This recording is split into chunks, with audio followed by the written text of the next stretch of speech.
정부가 4월 5일까지 시행하기로 예정했던 강화된 사회적 거리두기를 19일까지 2주간 연장하기로 어제 발표했습니다. 그래서 고난주간을 앞둔 종료주일인 오늘도 영상으로 예배를 드리게 되었고, 그리고 고난주간 집회를 모이는 것 또한 힘들게 되었습니다. 부활주일에는 현장 예배를 꼭 드리고 싶은 것이 우리들의 마음이지만 지금의 상황에서는 결정을 내리기가 매우 어렵습니다. 방역 당국이 정한 방역 준수 사항을 다 지키며 부활주일 예배를 현장 예배로 드릴 수 있는 방법을 찾아보려고 합니다. 부활주일 예배 관련해서는 주중에 문자로 다시 알려드리도록 하겠습니다. 교회와 나라를 위해 더욱 기도해 주시고, 그리고 선교사님들을 위해서도 계속 기도해 주시기를 부탁드립니다. 우리 다 같이 찬송가 70장, 통일 찬송가는 79장입니다. 70장, 통일 찬송가 79장 부릅니다.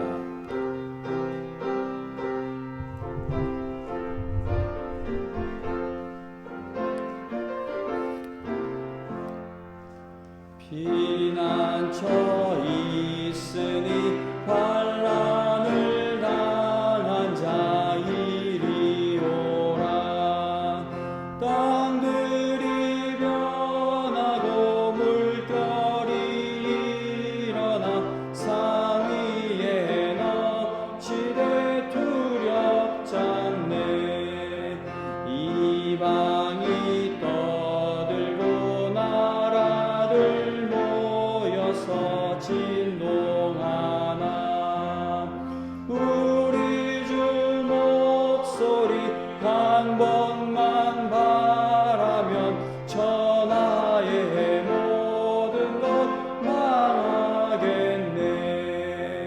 만유주 하나님 우리를 도우니 피난처요. 세상의 난리를 그치게 하시니 세상의 창검이 쓸데없네. 높으신 하나님 우리를 구하니 할렐루야. 괴로움이 심하고 환난이 극하나 피난처 되시는 주와. 4절 한 번 더 봅니다. 높으신 하나님 우리를 구하니 할렐루야.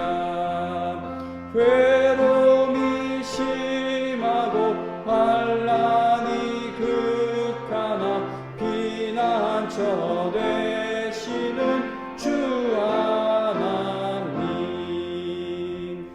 아멘. 다 같이 사도신경으로 우리의 신앙을 고백하겠습니다.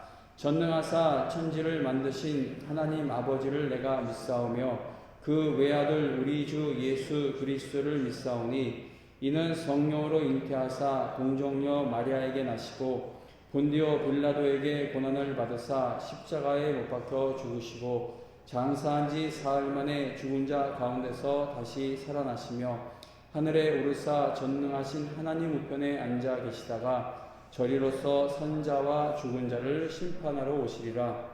성령을 믿사오며 거룩한 공예와 성도가 서로 교통하는 것과 죄를 사하여 주시는 것과 몸이 다시 사는 것과 영원히 사는 것을 믿사옵나이다. 아멘.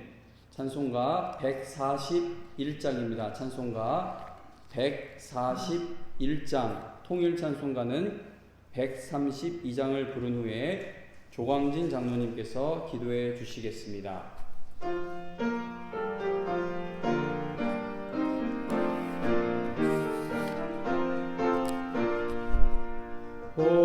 호산나 호산나 다 노래 부른다. 수많은 아이들이 즐거운 노래로 그 꿈에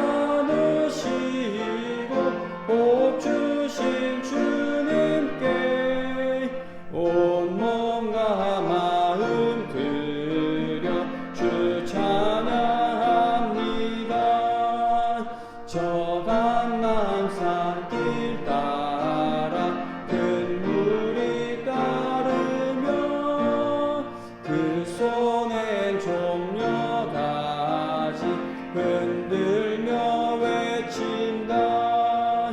만왕의 왕 주 예수 나귀를 타시고 그 어린이들 노래 다 받아주신다.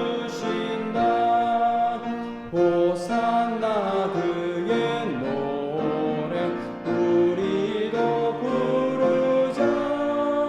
주 예수 우리 구주 우리의 전능왕 온 몸과 마음 다해 목소리 높여서 영원히 기쁜 노래 주 앞에 드리자. 아멘.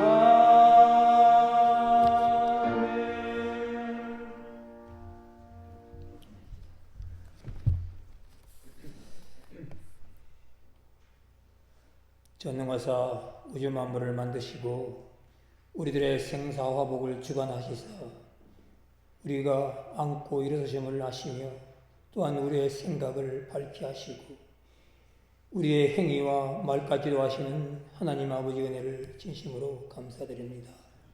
질병으로 인한 어렵고 힘든 시간 속에서도 우리를 눈동자와 같이 사랑하시사 지키고 보호해 주심을 진심으로 감사하고 또 감사드립니다.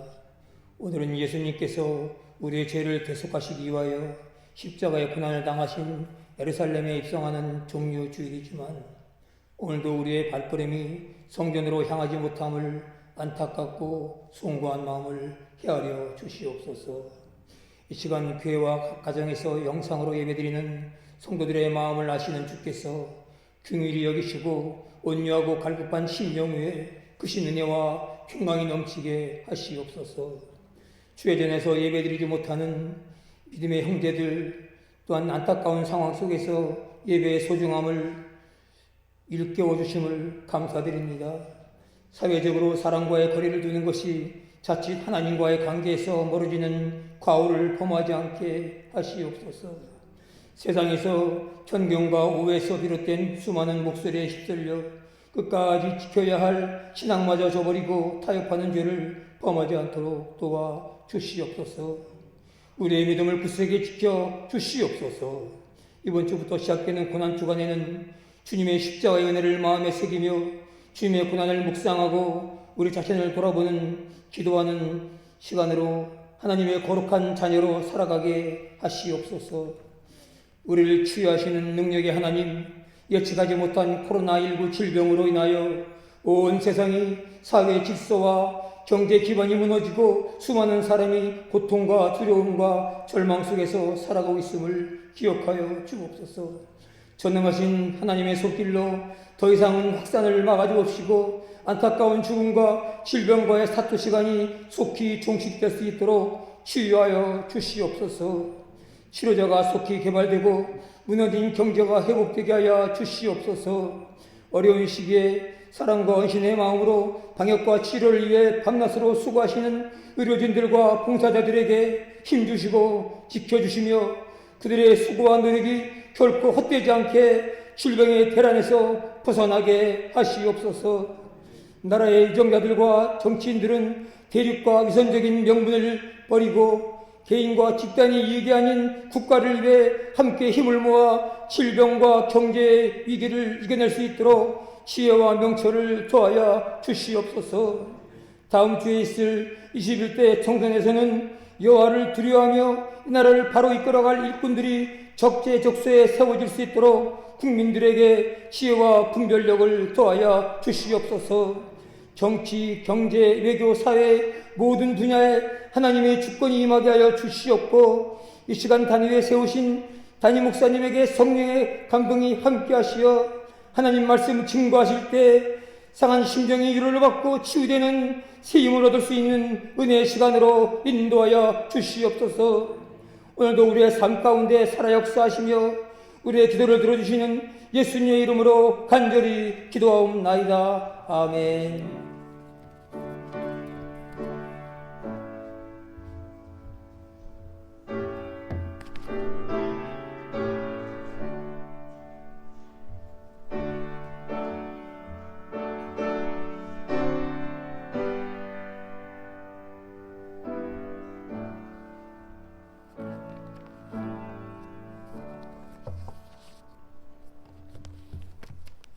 오늘 이 시간 함께 은혜 받으실 하나님 말씀은 출애굽기 3장 말씀입니다. 출애굽기 3장 13절과 14절 말씀을 보겠습니다. 출애굽기 3장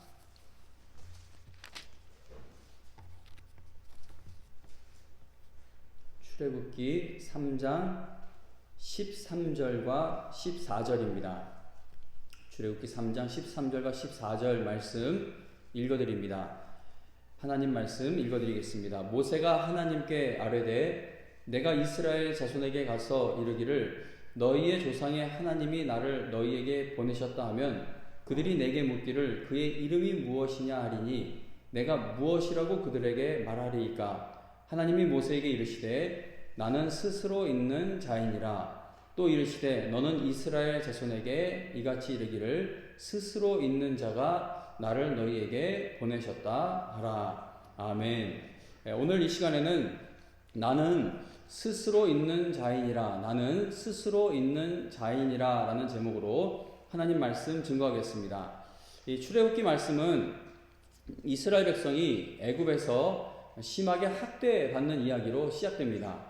애굽의 왕 바로는 어떻게 해서든 이스라엘 자손을 약하게 만들어 보려고 수단과 방법을 가리지 않고 노력했지만 이스라엘 자손은 학대를 받을수록 더욱 번성하여 퍼져나갔다라고 성경은 말씀합니다. 이스라엘 자손이 살아남기 힘든 최악의 상황에서도 하나님의 은혜로 번성하고 매우 강해졌다라는 것이 출애굽기 1장의 내용입니다. 출애굽기 2장에서는 이제 모세의 이야기가 시작됩니다. 애굽의 왕이 이스라엘 자손을 심하게 학대하며 괴롭히는 가운데에 모세가 태어나게 됩니다. 모세, 하나님의 큰 일꾼이 될 모세가 태어나는 환경과 조건은 좋은 조건이 아니었습니다. 최악의 조건에, 최악의 환경에서 모세가 태어납니다. 하나님의 은혜로 바로의 왕궁에서 성장하게 된 모세는 하나님께서 이스라엘 자손을 구원하시는 일에 자신이 쓰임받게 되기를 간절히 바라고 있었습니다. 그러나 모세는 애굽 사람에게 학대당하고 있던 이스라엘 자손을 도우려다가 오히려 살인죄를 저지르게 되어 애굽에서 도망 나와야만 하는 처지가 되었습니다. 어쩔 수가 없었어요. 안 그러면 바로 왕에게 붙잡혀 죽게 되기 때문에 도망자가 됩니다. 애굽의 왕자였던 모세는 40세 나이에 광야로 도피하여 그곳에서 80세 노인이 되었습니다. 하나님께서 이스라엘 자손을 구원하시는 일에 자신이 꼭 쓰임받게 되기를 바라던 모세의 그 간절함과 활활 불타오르고 있던 사명감이 다 사라져버린 채 그는 늙어갔습니다. 하나님께서 이스라엘 백성을 구원하시는 일에 보탬될 만한 것이 조금도 남지 않게 된 모세가 가정을 이루고 양을 치며 늙어가는 것이 출애굽기 2장의 내용입니다. 그런데 출애굽기 2장은 모세의 실패 이야기로 끝나는 것이 아니라 하나님께서 지금 이 모든 상황을 계속 지켜보고 계시다라는 사실을 알려주며 3장으로 넘어갑니다. 2장 마지막 부분인 24절과 25절을 보시기 바랍니다. 지금 모세가 크게 실패해서 광야로 가 이제 그렇게 그냥 평범한 삶을 사는 이야기로 가득한데, 그런데 24절 25절 출애굽기 2장 24절과 25절 말씀을 함께 읽어보겠습니다. 시작. 하나님이 그들의 고통 소리를 들으시고 하나님이 아브라함과 이삭과 야곱에게 세운 그의 언약을 기억하사 하나님이 이스라엘 자손을 돌보셨고 하나님이 그들을 기억하셨더라. 아멘. 당시 이스라엘 백성은 창세기에 기록되어 있는 하나님의 약속이 절대 이루어질 수 없을 것처럼 보이는 상황에 있었습니다. 어느 누구도 이스라엘 자손을 구원할 수 없었고 400년 동안 구원받지 못했으면 이거 뭐 소망이 없는 것이죠. 어느 누구도 이스라엘 자손을 구원할 수 없었고 어느 누구도 하나님의 약속이 이루어지는 일에 도움이 될 수가 없는 그러한 상황이었습니다. 만일 창세기에 기록되어 있는 하나님의 그 놀라운 약속의 말씀들이 이루어져 가게 된다면 그것은 하나님 혼자 행하신 일이라는 것을 인정할 수밖에 없는 그러한 상황이 되었다는 겁니다. 성경은 하나님께서 택하신 자를 구원해 주시는 은혜가 인간의 공로나 인간의 능력에 달려 있지 않다는 사실을 매우 분명하게 보여줍니다. 물론 하나님은 교회와 또 성도와 동역하시며 하나님의 뜻을 이루어 가십니다. 그러나 하나님께서 우리를 사용하여 하나님의 뜻을 이루어 가시는 것은 우리의 도움 없이는 일하실 수 없기 때문이 아니라는 것을 제가 여러 차례 말씀을 드렸습니다. 예를 들어 보겠습니다. 약속의 땅에 들어간 이스라엘 백성이 여리고성을 무너뜨리기 위해서 한 일이 무엇이었습니까? 하나님의 말씀에 순종하여 여리고성을 매일 돌고 또 도는 것. 그게 이스라엘 백성이 행한 일 전부였습니다. 그들이 여리고성을 매일 돌고 또 돌다가 마지막 날에 나팔을 불고 크게 외치자 그 견고한 성이 무너져 내렸죠. 이스라엘 백성이 그 성을 돌고 돌았을 때 그 견고한 성읍이 무너지게 됩니다. 그러나 그들이 여리고성을 내 힘으로 우리의 힘으로 무너뜨렸다고 자랑할 수 있었겠습니까? 자랑할 수가 없다는 겁니다.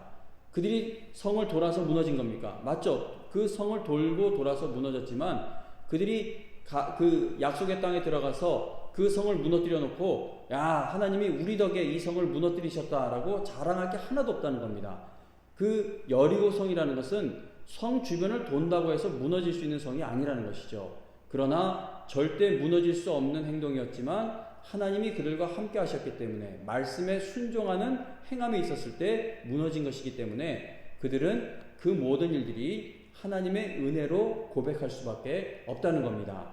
교회와 성도가 하나님께 쓰임받으면서 더욱 확실하게 증명되어지는 것은 하나님의 일은 하나님께서 이루어 가신다는 사실입니다. 하나님께서 택하신 자들을 구원해 주시고 그리고 교회와 성도를 지켜 보호하시는 것은 오직 하나님의 능력으로 이루어지는 일임을 성경은 확실하게 말씀하고 있습니다.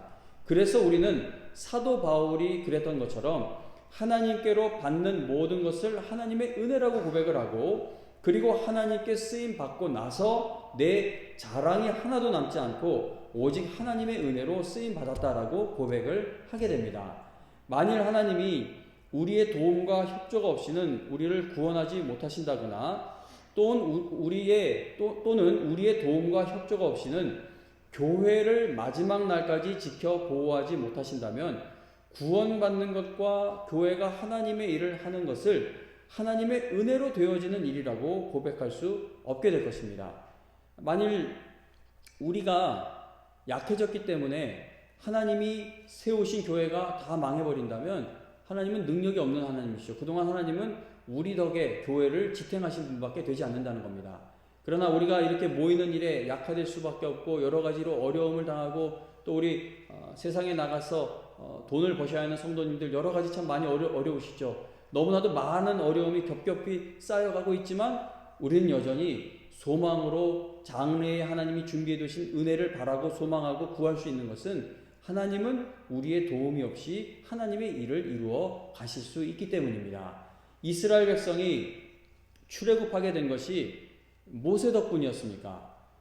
유치부 아이를 지도 교육자로 전도사로 있었고 중고등부, 청년부 이게 계속 여러 연령대 학생들에게 모세 이야기를 항상 전했을 정도로 모세는 엄청난 사람이죠. 정말 위대한 사람입니다. 그러나 이스라엘 백성이 출애굽하게 된 것이 모세 덕분이었습니까?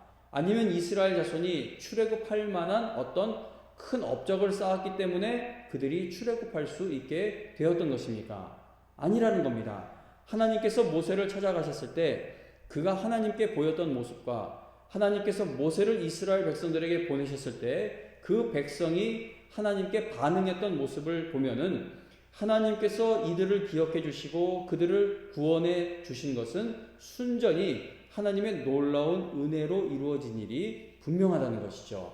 물론 출애굽기 2장 23절과 24절을 보면은 하나님이 언약을 기억하신 것보다 먼저 말씀하고 있는 것은 하나님께서 그들의 고통 소리를 들으셨다라는 사실입니다. 본문에는 이스라엘 자손이 기도했다고 말씀하고 있지는 않습니다.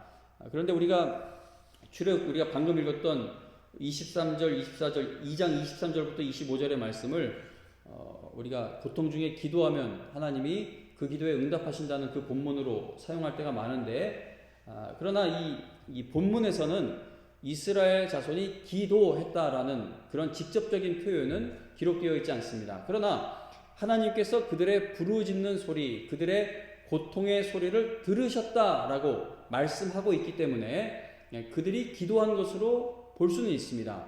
이걸 기도 주제 관련 설교 말씀 본문으로 택하는 것이 잘못된 일은 아닙니다. 하지만 그들이 기도했기 때문에 하나님께서 그들을 구원하셨다라고 말하기에는 많은 무리가 있다는 것이죠.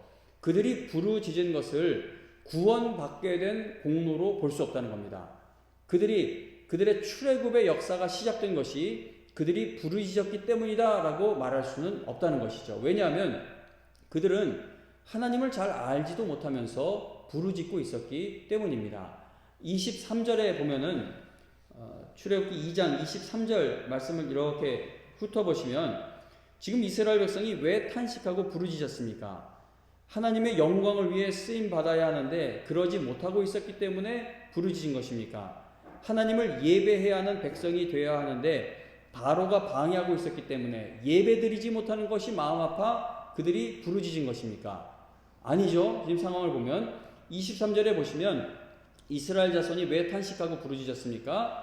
그들은 고된 노동으로 말미암아 탄식하며 부르짖었다라고 말씀합니다.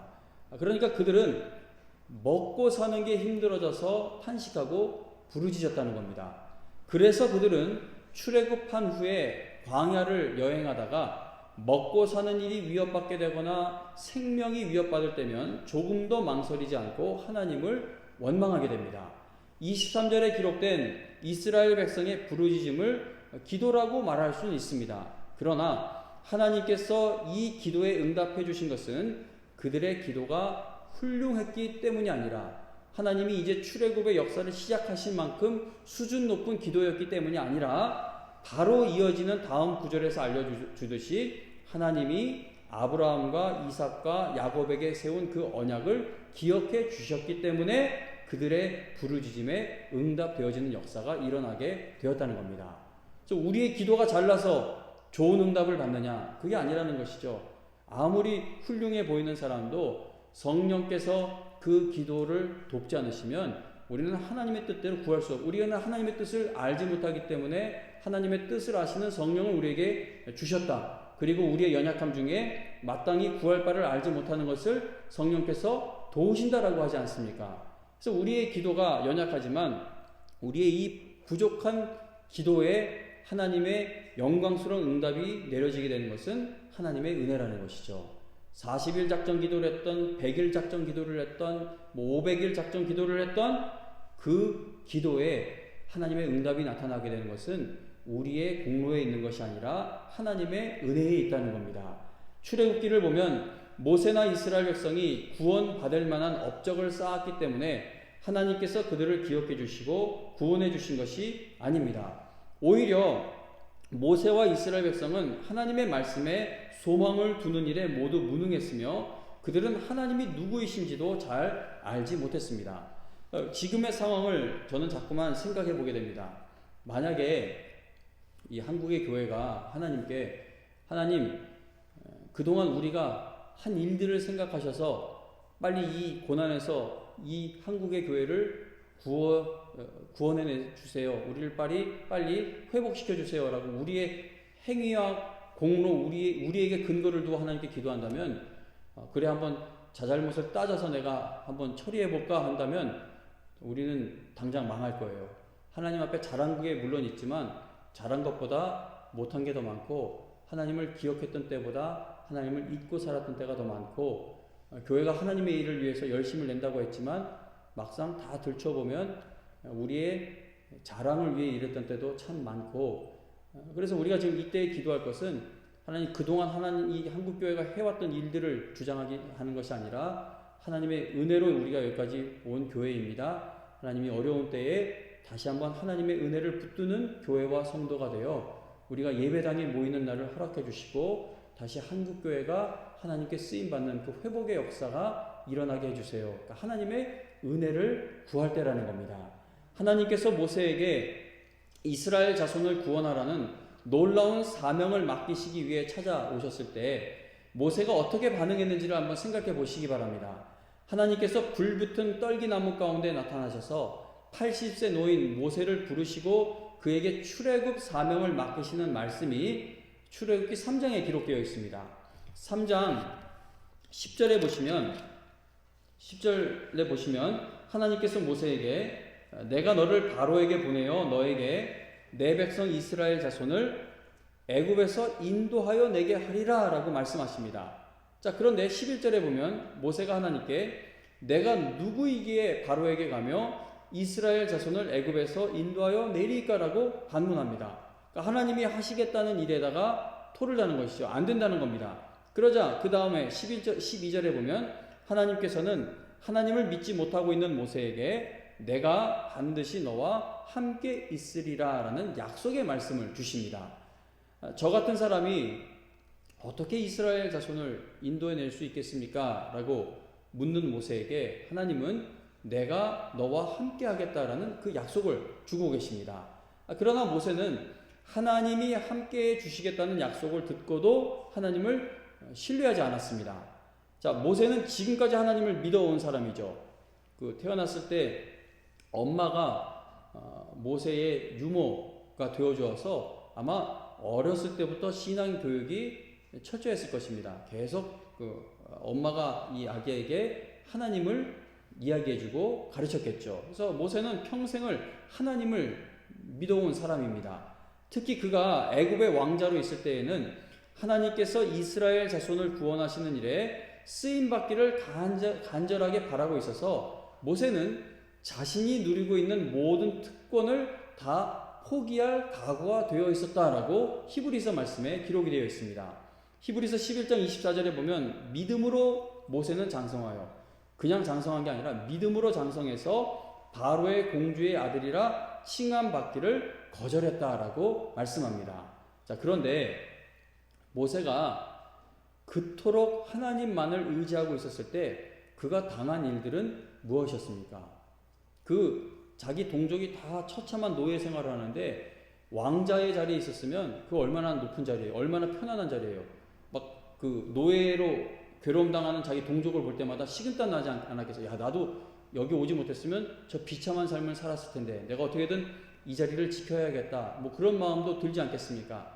자, 그런데 모세는 그걸 다 버릴 준비가 되어 있었어요. 자기 동족을 이스라엘 자손을 구원하는 일에 쓰임만 받을 수 있다면 지금 누리고 있는 걸 모든 걸 다 버릴 준비가 되어 있었다는 겁니다. 그런데 모세가 그토록 하나님만을 의지하였을 때 그가 당했던 일은 무엇입니까? 지금까지 모세가 경험한 하나님은 어떤 하나님이시죠? 모세가 경험하고 있던 하나님은 자신이 80세가 될 때까지 단 한 번도 도와주지 않고 계시는 하나님이었습니다. 모세가 80세가 되기까지 경험한 하나님을 생각해 보시기 바랍니다. 그가 애굽의 왕자였을 때 그는 이스라엘 민족을 구원하기 위해 열심을 내고 모든 힘을 다했지만 하나님은 한 번도 그를 돕기 위해 나타나신 적이 없습니다. 모세가 도망자 신세가 되었는데도 하나님은 그에게 나타나 어떤 말씀을 주시거나 그를 돕는 자를 보내시거나 그를 전혀 돕지 않으셨습니다. 광야에서 80세가 될 때까지 양을 치고 있는 동안에도 늙어가고 있는 동안에도 하나님은 모세를 한 번도 찾아오지 않으셨습니다. 너가 80세 되었을 때 내가 다시 찾아올게. 이런 말씀 한마디라도 주셨으면 얼마나 좋았겠습니까? 그런데 하나님은 모세를 찾아오지 않으셨습니다. 그러니까 모세의 입장에서는 평생 하나님을 믿었지만 평생 하나님께 도움받은 것이 하나도 없어 보이는 상황이었다는 겁니다. 그리고 모세는 하나님의 능력을 한 번도 체험해 본 적이 없습니다. 그래서 방금 읽은 13절 말씀을 보시면 모세는 하나님께 내가 이스라엘 자손에게 가서 이르기를 너희의 조상의 하나님이 나를 너희에게 보내셨다 하면 좋아요 하나님 저보고 가서 그렇게 하라고 하시는데 제가 그 백성에게 가서 하나님이 나를 너희에게 보내셨다라고 그렇게 하는데 그들이 나한테 묻기를 너를 보내신 그분의 이름이 뭐냐? 그의 이름이 무엇이냐 하리니 그러면 내가 뭐라고 그들에게 말해야 합니까? 라고 질문을 합니다. 이건 무슨 말입니까? 나는 하나님에 대해서 아는 것이 없기 때문에 하나님에 대해 누가 물어본다면 말해줄 게 없다는 겁니다. 내가 지금까지 살면서 체험한 하나님의 능력이 없다는 것이죠. 내가 평생 하나님 믿었는데 지금 내 모습을 한번 보라는 겁니다. 모세가 하나님께 이스라엘 자손이 하나님의 이름이 무엇이냐고 물으면 제가 그들에게 뭐라고 대답해 주어야 합니까? 라고 질문하자 하나님께서는 모세에게 나는 스스로 있는 자다라고 말씀해 주십니다. 자, 나는 스스로 있는 자를 직역하면 나는 나다라는 그런 말씀인데 하나님의 이름을 묻는 모세에게 나는 스스로 있는 자, 나는 나다라고 하나님께서 말씀해 주신 것을 박영선 목사님이라는 분이 이렇게 설명을 합니다. 읽어드리겠습니다. 나는 스스로 있는 자라는 이 말씀은 나는 있는 자요, 있을 자요, 모든 장소와 경우에 거기에 있는 자다라는 그런 뜻입니다. 다시 말하면 나는 스스로 있는 자다라는 이 말씀에는 이 세상에 내가 없는 곳, 내가 없는 경우, 내가 없는 영역, 내가 없는 방향, 내가 없는 결정은 없다라는 뜻이 담겨 있는 것입니다. 하나님께서 통하지 않는 영역이 없으며 하나님의 허락이 없이 일어나는 사건은 하나도 없고 하나님의 다스림에서 벗어날 수 있는 존재도 이 세상에 없다라는 것이 나는 스스로 있는 자라는 이름의 의미입니다. 하나님께서 하나님의 존재를 나는 스스로 있는 자라는 이름으로 모세에게 알려주고 계십니다. 나는 언제나 어느 곳에서나 존재하며 간섭하며 통치한다라는 사실을 나는 스스로 있는 자라는 이름으로 알려주고 계신 것입니다. 우리는 출애굽기를 쭉 읽어가면서 이해가 쉽지 않은 하나님의 이 이름의 의미를 깨닫게 되어지는 것이죠. 이 나는 스스로 있는 자, 이 글자를 몰라서 이해를 못하는 게 아니라 저도 처음에 이 하나님의 이름을 묻는 모세에게 하나님이 주신 이 이름이 좀 당황스러웠습니다. 나는 스스로 있는 자, 이걸 누구 성도님이 나에게 와서 목사님 이게 무슨 뜻이에요? 라고 물으면 이걸 뭐라고 대답을 해야 하나? 모세도 난감했겠죠. 그런데 출애굽기를 쭉 읽으면 성경 전체를 쭉 읽어 나가 보면 이 이해가 쉽지 않은 하나님의 이름의 의미를 우리가 깨달아 가게 된다는 겁니다. 하나님께서는 이스라엘 백성을 출애굽시키시고 그리고 이스라엘 백성들을 끝까지 인도해 가시면서 나는 스스로 있는 자라는 이 이름의 의미와 능력을 알게 해 주신다는 겁니다. 하나님은 어떤 것에 의존하여 태어난 분이 아니시며 그리고 어떤 것에 도움을 받아 존재하는 분도 아니시기 때문에 이 세상의 그 어떠한 것도 나는 스스로 있는 자이신 하나님을 이길 수 없으며 하나님의 뜻과 계획을 막지 못한다는 사실이 출애굽기 말씀뿐만 아니라 성경 전체를 통해 확인된다는 겁니다. 우리가 너무 어려운 때를 만났어요. 모일 수가 없으니 힘내는 게 어렵습니다. 그리고 다른 때도 아니라 종려주일, 이제 고난주간을 앞두고 있고 부활주일을 앞두고 있는데 이거 그냥 막 모이면 모일 수 있겠죠. 그러나 우리가 정부나 어떤 세상의 권력이 무서워서 모이지 않고 있는 것이 아니라 이웃 사랑이라는 개념으로 우리가 생각해 볼 수 있는 것이죠. 만약에 우리가 감염되어서 그냥 우리끼리만 상하는 거면 모이면 되죠. 근데 우리가 여기서 아파서 세상에 나가 다른 사람들에게 해를 끼치게 되면 그것 또한 결국 바람직한 일은 아닐 것입니다. 너무나 어려운 때예요.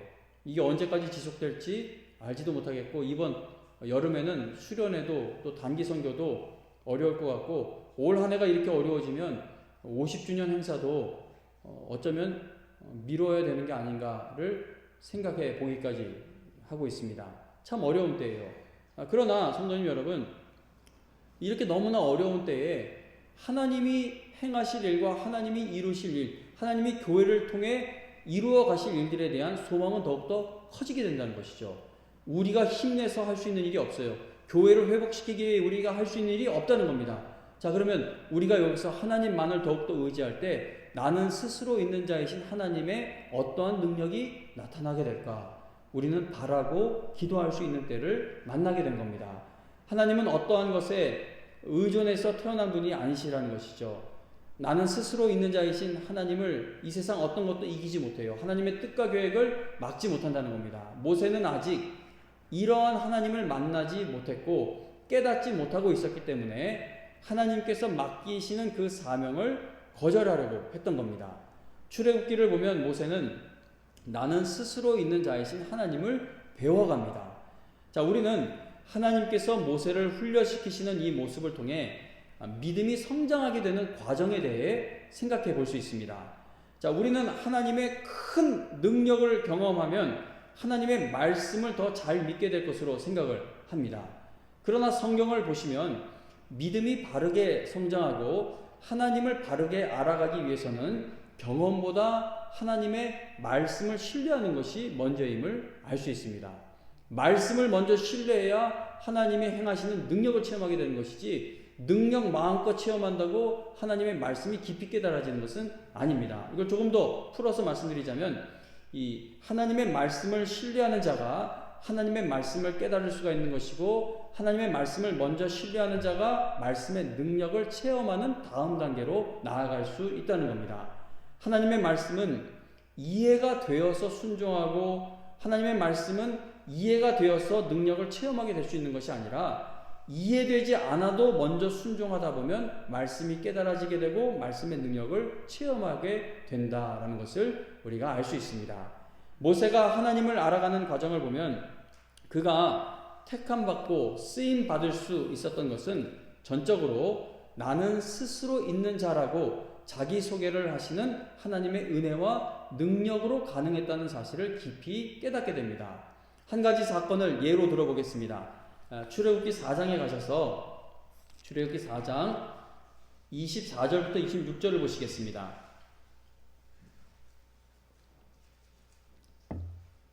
자, 이제 모세가 애굽으로 가게 되는 과정이 4장에 나오는데 출애굽기 4장 24절에서 26절을 말씀을 읽어드리겠습니다. 모세가 길을 가다가 숙소에 있을 때에 여호와께서 그를 만나사 그를 죽이려 하신지라. 십보라가 돌칼을 가져다가 그의 아들의 포피를 베어 그의 발에 갖다 대며 이르되 당신은 참으로 내게 피 남편이로다 하니 여호와께서 그를 놓아 주시니라.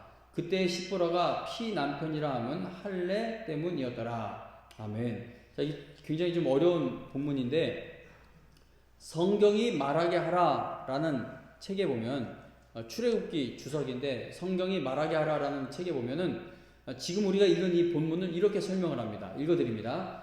지금 읽은 본문에서 생명의 위협을 받은 것이 모세인지 아니면 모세의 장자인지가 분명하지 않습니다.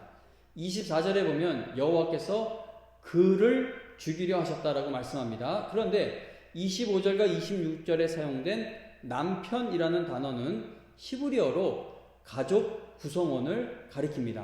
그러므로 본문에서 죽을 뻔한 것이 십보라의 남편일 수도 있고 그러니까 모세일 수도 있고 또는 그의 아들일 수도 있다는 겁니다. 모세이거나 모세의 첫째 아들일 수가 있다는 것이죠. 자, 이렇게 애매하게 말씀이 기록된 것은 하나님이 실수로 이렇게 기록하신 것이 아닙니다. 하나님께서는 모세의 운명을 장자의 운명과 연관 지으시려고 의도적으로 이렇게 말씀을 기록해 놓으셨을 것입니다. 출애굽기 12장에 가서 보면 어린 양의 피를 각 집의 문설주에 발라야만 그 피가 묻은 집 안에 있는 이스라엘의 모든 장자들이 하나님의 심판을 면할 수 있게 되는 사건이 나옵니다. 어린 양의 피로 장자들의 목숨을 유지하게 되었던 것처럼 모세도 같은 방법으로 목숨을 부지해야 했다는 겁니다. 자, 요점은 이겁니다. 이스라엘 백성을 구원하러 가는 모세 역시 자기 자신을 스스로 구원할 수 없는 존재였음을 성경은 보여주고자 한 것입니다. 모세가 하나님께 쓰임받게 된 것은 하나님께서 그의 도움 없이는 출애굽의 역사를 행하실 수 없기 때문이 아니었다는 겁니다. 하나님은 스스로 계셔서 모든 것의 주관자가 되시고 통치자가 되시기 때문에 아무리 부족한 사람도 하나님이 쓰시고자 하면 쓰임받는 것이고 하나님께서 구원하시고자 하면 구원받는다는 사실을 성경은 보여주고 있는 것입니다. 자, 성도님 여러분, 그러므로 우리는 어떤 일을 당해도 은혜의 보좌 앞에 담대히 나아갈 수가 있는 사람들이죠. 하나님이 스스로 계신 분이 아니라 하나님이 헌금에 의존하여 계시는 분, 하나님이 실력 있는 일꾼들에게 의존하여 일을 하시는 분, 하나님이 그런 분이시라면, 하나님이 권력에 의지해서 하나님 나라를 확장해 가시는 분, 그런 분이라면 세상 것이 이렇게 흔들리고 모일 수 있는 힘이 약화되고 여러 가지 어려움을 당하면 하나님도 어려움을 당하는 분이 되어버리십니다. 그러나 하나님은 그렇지 않다는 것이죠. 스스로 계시다라고 말씀하지 않습니까? 그러므로 우리가 어떤 일을 당해도 하나님의 은혜의 보좌 앞에 나아갈 때, 하나님 앞에 기도의 자리로 나아갈 때에는 이게 될까? 하나님이 우리를 통해, 나를 통해 과연 역사하실까? 이 의심 없이 나갈 수 있다는 겁니다. 나는 아무리 약해져도 하나님의 능력은 불변하시기 때문에, 변함이 없으시기 때문에 우리는 하나님이 이루실 일을 소망하며 나아갈 수가 있다는 것이죠.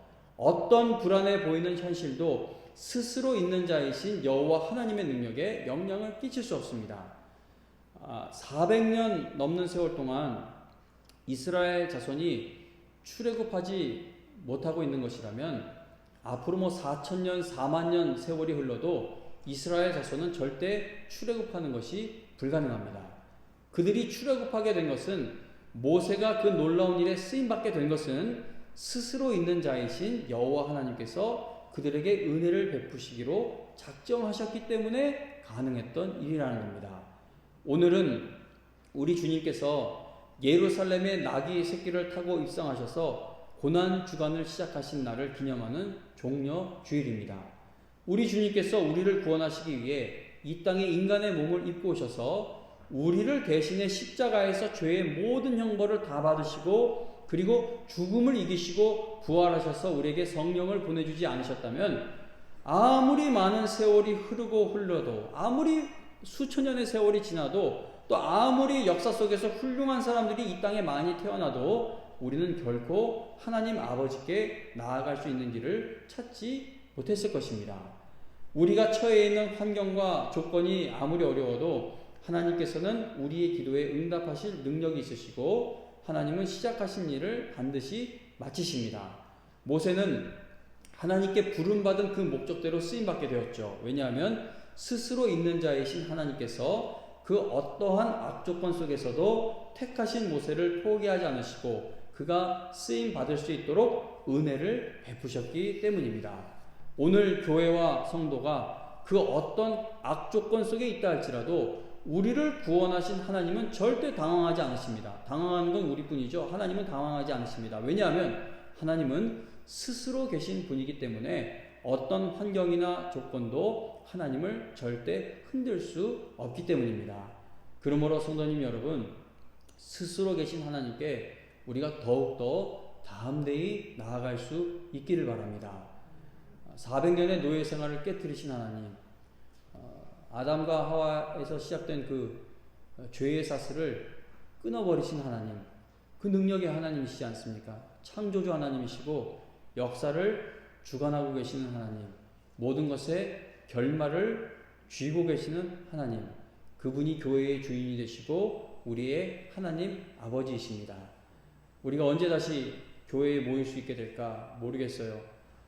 그리고 이 거리두기를 시행하면서 장사하시는 성도님들 너무 힘드시죠. 저는 그게 얼마나 힘들지 상상이 되질 않습니다. 저 걱정, 저는 아주 편안하게 있어요. 죄송할 만큼 교회에서 이렇게 있는데 저 세상 속에서 이 상황에서도 돈을 벌어야 하고 또 열심히 살아야 하는 여러분들 얼마나 힘드실까 상상이 되질 않습니다. 그러나 성도님 여러분, 그렇게 우리가 모두 어려움 가운데 있지만 오늘도 이 강단에서는, 이 교회에서는 소망의 말씀을 담대하게 선포할 수 있고 여러분들은 있는 힘을 다해 아멘 할 수 있는 것은 하나님은 스스로 계신 분이기 때문에 우리를 반드시 도우실 것을 우리가 확신할 수가 있기 때문이라는 겁니다.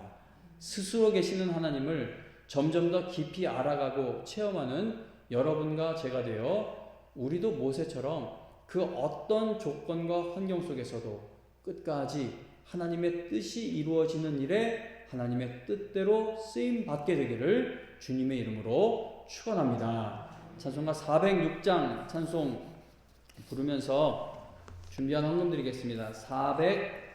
406장 통일 찬송가는 464장입니다.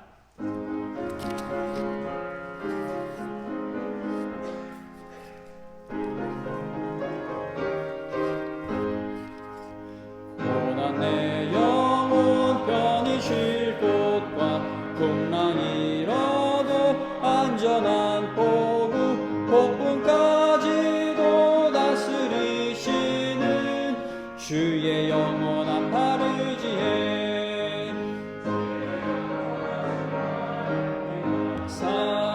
항상 나를 붙드시니 어느 곳에 가든지 요동하지 않음은 주의 팔을 의지함이라. 세상 친구들 나를 버려도 예수를 함께 동행함으로 주의 은혜가 충만하리니 주의 영원한 팔 의지에 주의 영원하신 팔 함께 하사 항상 나를 붙드시니 어느 곳에 가든지 요동하지 않음은 주의 팔을 의지함이라. 나의 믿음이 연약해져도 미리 예비한 힘을 주시며 위태할 때도 안보하시는 주의 영원한 팔 의지에 주의 영원하신 팔 함께 하사 항상 나를 붙드시니 어느 곳에 가든지 요동하지 않음은 주의 팔을 의지함이라. 능치 못한 것 주께 없으니 나의 일생을 주께 맡기면 나의 모든 짐 대신 지시는 주의 영원한 팔 의지에 주의 영원하신 팔 함께 하사 항상 나를 붙드시니 어느 곳에 가든지 요동하지 않음은 주의 팔. 마지막으로 3절 나의 믿음이 연약해져도 미리 예비한 힘을 주시며 위태할 때도 안보하시는 주의 영원한 팔 의지에 주의 영원하신 팔 함께 하사 항상 나를 붙드시니 어느 곳에 가든지 요동하지 않음은 주의 팔을 의지함이라. 네, 기도드립니다. 하나님 아버지, 하나님이 만일 우리의 능력을 의존하시는 하나님이시라면 이렇게 모이지 못하는 때에 또 돈 버는 일에 어느 때보다 피곤한 이때에 우리가 은혜 받는 일을 포기하게 될 수밖에 없을 것입니다. 그러나 하나님은 스스로 계신 분이시기 때문에 어떤 것에 의존하여 계시는 분이 아니기 때문에 우리에게 은혜를 베푸시기 위해 어떤 다른 것에 도움을 받는 분이 아니시기 때문에 우리가 가장 어려운 이 시기에 가장 큰 소망과 하나님의 크신 은혜를 더욱더 기대할 수 있게 되었으니 얼마나 감사한 일인지 모릅니다. 하나님 아버지, 나한테 어떤 일을 좀 보여주시면 내가 하나님 말씀 믿어보겠습니다가 아니라 내가 이해가 되지 않아도 지금 이 상황이 어떻게 풀릴지 알지 못해도 하나님 말씀을 먹겠습니다. 믿겠습니다. 순종하겠습니다. 그 믿음으로 나아갈 때 모세의 다음 발걸음이 옮겨질 수 있었던 것처럼 우리의 믿음의 발걸음이 옮겨지게 될 줄로 믿습니다. 하나님 아버지, 가장 어려운 때이지만 여전히 하나님 앞에 감사한 마음으로 10의 1을 돌려드리고 또 여러 가지 마음과 감사와 기도의 제목을 담아 헌금을 드립니다. 하늘나라의 확장과 영광을 위해 사용하여 주시고 모든 것이 어려운 이때에도 하나님 돈을 버는 일에 힘약해지지 않는 우리 성도님들 되게 해주시고 생업의 터전을 지켜주시옵소서. 하나님 아버지, 오늘도 이 자리에 나오고 계신 하나님께서 오늘도 각 가정에서 예배 드릴 수 있도록 허락하신 하나님께서 다가오는 한 주간도 하나님을 바라보는 그 은혜의 마음 잃지 않고 담대한 믿음으로 살아가게 해주실 줄로 믿고, 또 하나님이 허락하신다면 다음 주일 부활주일에는 현장 예배를 드릴 수 있는 길도 열려지게 될 줄로 믿습니다. 하나님, 그러나 현장 예배가 되지 않는다 할지라도 우리는 낭망하거나 절망하지 않습니다. 어느 곳에 있든지 하나님을 바라는 자들에게 분명히 우리가 구한 것보다 더 큰 은혜를 주실 것이 확실하기 때문입니다. 하나님 아버지, 우리 성도님들 이 어려운 시기 정말 세상 것에 소망을 두는 걸 다 버리고 더욱더 하나님께만 소망을 두는 것을 배우는 시간이 되게 하여 주셔서 우리가 다시 예배당에 모였을 때에는 어느 때보다 말씀을 더 달게 먹고 더 하나님이 받으시는 온전한 예배를 올려드리는 저희가 되도록 변화되어 가도록 인도하여 주시옵소서. 모든 것 다 하나님 아버지께 맡겨드리고, 또 하나님 정말 온 힘을 다하고 있는 의료진들과 봉사자들 꼭 도와주시고, 또 치료자가 하루속히 개발되게 하여 주시옵소서. 모든 것 다 하나님 아버지께 의탁하며 의지하며 감사드리며 예수님의 이름으로 기도합니다. 아멘. 마지막 찬송 383장 383장 통일 찬송가는 433장입니다. 우리 여기 계신 장로님들 목사님들은 다 일어서서 마지막 찬송 함께 부르겠습니다. 다 일어나서 383장 찬송 부릅니다.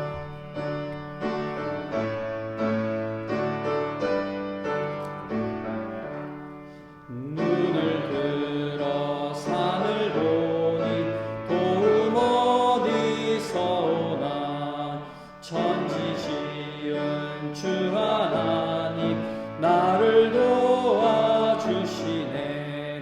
나의 발이 실족 않게 주가 깨어 지키며 택한 백성 항상 지켜 길이 보호하시네.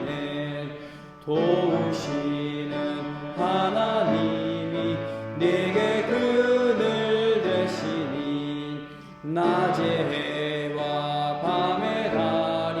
너를 삼지 않겠네. 내게 화를 주지 않고 오늘 보호하시며 너의 주님 지금부터 영영 인도하시리. 아멘. 축도로 마치겠습니다.